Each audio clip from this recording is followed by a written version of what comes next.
பாட்டு பாடுற நீ? தாலாட்டு. தாலாட்டா? இது தாலாட்டு இல்லடி, இது வேற மாதிரியான பாட்டு. அது அவங்க மனசை பொறுத்தது. குழந்தை பழுது நிறுத்துச்சுல. இந்த மாதிரி பாட்டெல்லாம் நீ பாட வேணாம், பேசாம வாயை முட்டு படு.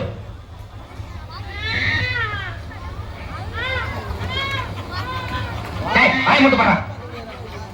இந்த நேரத்துல இந்த மாதிரி பாட்டு தான் உனக்கு வேணுமா? பாவம்ல குழந்தை, உனக்கு பிடிக்கலன்றதுக்காக ராத்திரி நேரத்தில் அதையே அழைக்கிற. பாடவா? சரி பாடி தொலை.